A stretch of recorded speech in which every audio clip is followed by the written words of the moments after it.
اللہ ربنا هو الإله له من الأسماء ما اصطفى۔ بسم اللہ الرحمن الرحیم۔ آج آپ کے سامنے وہ بات رکھیں گے کہ شیطان کے دشمن کون کون ہیں۔ فقی ابواللیث سمرقندی رحمۃ اللہ علیہ نے اپنی کتاب تنبیہ الغافلین میں وہب بن منبر رحمۃ اللہ علیہ سے ایک روایت نقل فرمائی ہے۔ اس میں ہے کہ حضور اکرم صلی اللہ علیہ وسلم نے شیطان سے پوچھا، اے ملعون تیرے کتنے دشمن ہیں؟ تو شیطان نے جواب دیا کہ 15 قسم کے لوگ میرے دشمن ہیں۔ نمبر 1، اولہم انتا، سب سے پہلے جو دشمن ہے وہ آپ صلی اللہ علیہ وسلم ہیں، شیطان نے کہا۔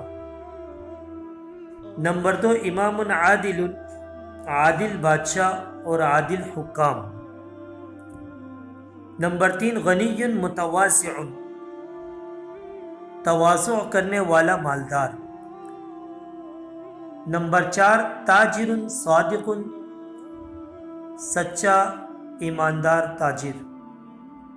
نمبر 5، عالم متخشع، خشوع کرنے والا، اللہ تعالیٰ سے ڈرنے والا عالم۔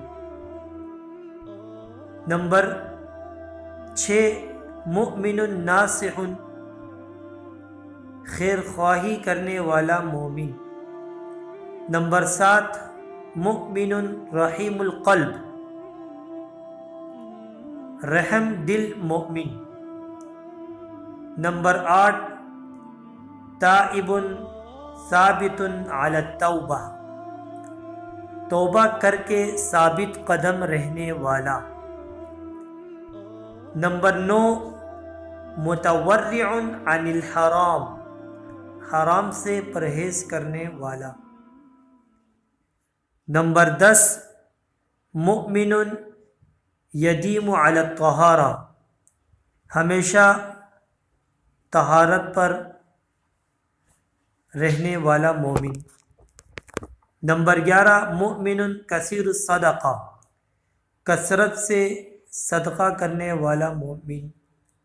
نمبر 12، مؤمن حسن الخلق مع الناس، لوگوں کے ساتھ اچھا برتاؤ کرنے والا مومن۔ نمبر 13، مؤمن ینفع الناس، لوگوں کو زیادہ سے زیادہ نفع پہنچانے والا مومن۔ نمبر 14، حامل القرآن یدیم علی تلاوتی، قرآن مجید کی ہمیشہ تلاوت کرنے والا، عالم ہو، حافظ ہو، قاری ہو۔ نمبر 15، قائم باللیل والناس نیام، رات میں ایسے وقت تہجد اور نفل کی نماز پڑھنے والا جس وقت سب لوگ سو چکے ہوں۔ یہ تھے شیطان کے 15 دشمن۔ اللہ رب العزت ہمیں ان تمام باتوں پر اور یہ تمام صفات ہمارے اندر پیدا فرمائے اور دوسرے مسلمانوں تک پہنچانے کی توفیق عطا فرمائے۔ السلام علیکم ورحمۃ اللہ وبرکاتہ۔ اللہ ربنا هو الإله له من الأسماء ما اصطفى۔